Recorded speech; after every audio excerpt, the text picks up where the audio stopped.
Beberapa waktu kemudian, dalam musim menuai gandum, pergilah Simson mengunjungi istrinya dengan membawa seekor anak kambing, serta berkata, "Aku mau ke kamar mendapatkan istriku."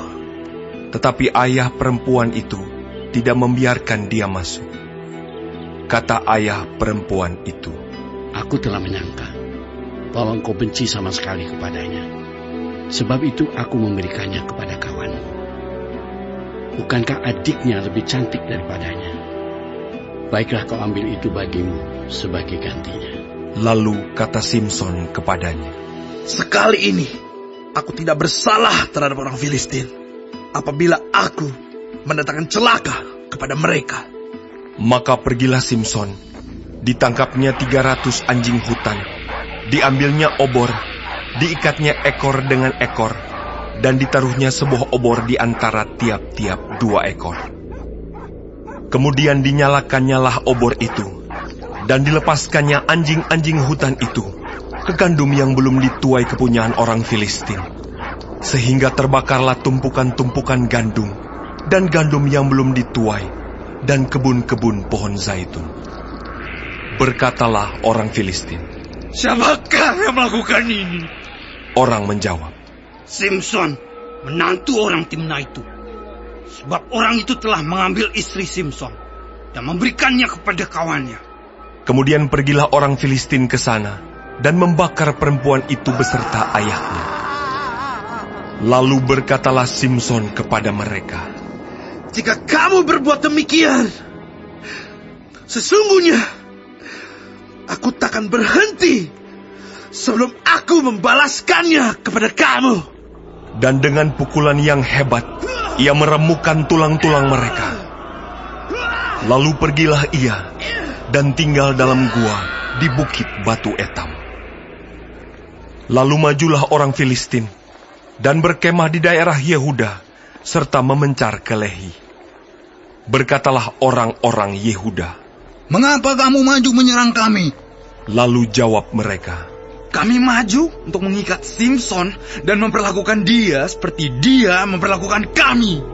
Kemudian turunlah 3.000 orang dari suku Yehuda ke gua di gunung Batu Etam dan berkata kepada Simson, "Tidakkah kau ketahui bahwa orang Filistin berkuasa atas kita?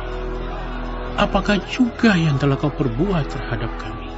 Tetapi jawabnya kepada mereka, "Seperti mereka memperlakukan aku, demikianlah aku memperlakukan mereka." Kata mereka kepadanya, "Kami datang ke sini untuk mengikat dan menyerahkan engkau ke dalam tangan orang Filistin." Tetapi jawab Simson kepada mereka, "Bersumpahlah kepadaku bahwa kamu sendiri tidak akan menyerang aku." Lalu kata mereka kepadanya, "Tidak, kami hanya mau mengikat engkau dan menyerahkan engkau ke dalam tangan mereka. Tetapi membunuh engkau kami tidak mau." Maka mereka mengikat dia dengan 2 tali baru dan membawa dia dari bukit batu itu. Setelah ia sampai ke Lehi, dan orang-orang Filistin mendatangi dia dengan bersorak-sorak, maka berkuasalah roh Tuhan atas dia, dan tali-tali pada tangannya menjadi seperti batang rami yang telah habis dimakan api, dan segala pengikatnya hancur tanggal dari tangannya. Kemudian ia menemui sebuah tulang rahang keledai yang masih baru. Diulurkannya tangannya, dipungutnya, dan dipukulnya mati 1.000 orang dengan tulang itu. Berkatalah Simson, "Dengan rahang keledai, bangsa keledai itu kuhajar. Dengan rahang keledai, 1.000 orang kupukul." Setelah berkata demikian, dilemparnya tulang rahang itu dari tangannya. Kemudian dinamailah tempat itu Ramat Lehi. Ketika ia sangat haus, berserulah ia kepada Tuhan, "Oleh tangan hamba-Mu ini telah Kau berikan kemenangan yang besar itu. Masakan sekarang aku akan mati kehausan dan jatuh ke dalam tangan orang-orang yang tidak bersurat itu." Kemudian Allah membelah liang batu yang di Lehi itu, dan keluarlah air dari situ. ia minum, lalu menjadi kuat dan segar kembali. Sebab itu dinamailah mata air itu mata air penyeru, yang sampai sekarang masih ada di Lehi. Ia memerintah sebagai hakim atas orang Israel dalam zaman orang Filistin 20 tahun lamanya.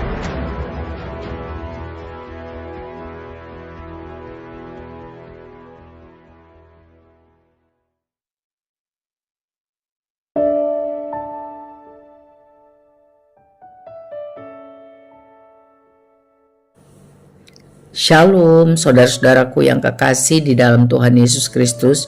Puji Tuhan kalau kita masih diberi kesempatan hidup hari ini dan dapat mempelajari firman Tuhan dari Hakim-Hakim 15 mengenai Simson melawan orang Filistin. Tuhan Yesus memberkati kita semua. Amin. Saudara, dari pasal ini kita lihat bahwa Simson menyia-nyiakan, tidak maksimal memenuhi panggilan Tuhan bagi hidupnya sebagai seorang nazir Allah, orang yang dipilih Tuhan menghususkan diri untuk melayani Tuhan. Tindakan Simson sungguh gegabah waktu dia memilih untuk menikahi gadis Filistin, dan terjadi masalah dalam perkawinannya karena istrinya tidak dapat dipercaya, sehingga Simson marah dan dia pulang ke rumah orang tuanya. Tetapi beberapa saat kemudian Simson ingin kembali menemui istrinya. Ternyata ayah mertua Simson sudah memberikan istri Simson kepada orang lain karena dia pikir Simson marah dan tidak akan kembali. Tindakan ayah mertua Simson itu salah. Tetapi masalah yang hakiki sesungguhnya adalah keputusan salah Simson menikahi perempuan yang tidak takut Tuhan, keluarga yang tidak sungguh-sungguh mengasihi Tuhan. Tetapi Tuhan bisa memakai kemarahan Simson kepada ayah mertuanya dan juga kepada orang Filistin, ya, untuk menggunakannya sebagai cara menyelamatkan Israel dari belenggu kekuasaan Filistin. Karena memang untuk itulah Simson dipanggil, untuk menyelamatkan orang Israel dari belenggu perbudakan Filistin.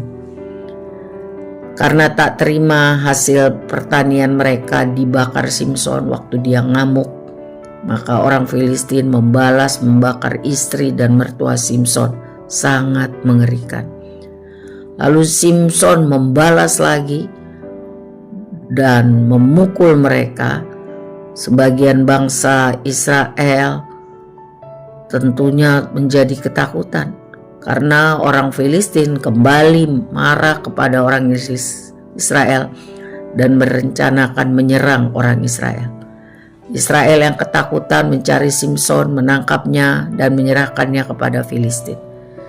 Umat pilihan Tuhan ketakutan menghadapi Filistin, bahkan rela menyerahkan Simson demi keselamatan mereka. Sungguh-sungguh tidak ada lagi rasa cinta bangsa. Simson yang sebenarnya mendapat anugerah Tuhan, dipilih Tuhan untuk maksud tujuan mulia, yaitu menyelamatkan umat Israel dari penjajahan Filistin, sayang sekali hidup tidak taat kepada Tuhan, ya, dan ia harus membayar harga yang sangat mahal. Padahal sebagai nazir dia punya panggilan khusus yang istimewa. Tetapi kalau kita baca pasal ini, Simson menghabiskan hidupnya hanya melakukan urusan-urusan pribadi, urusan yang sia-sia, tidak menguasai diri, dan tidak mempermuliakan Tuhan.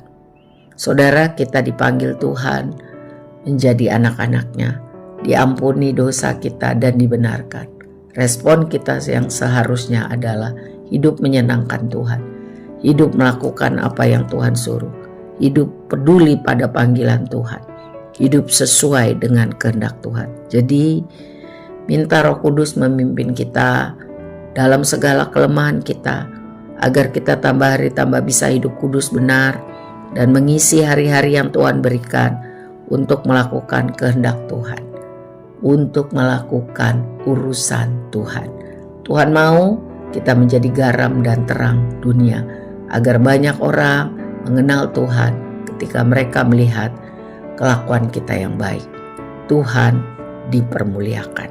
Amin. Tuhan memberkati kita menjadi pelaku firman.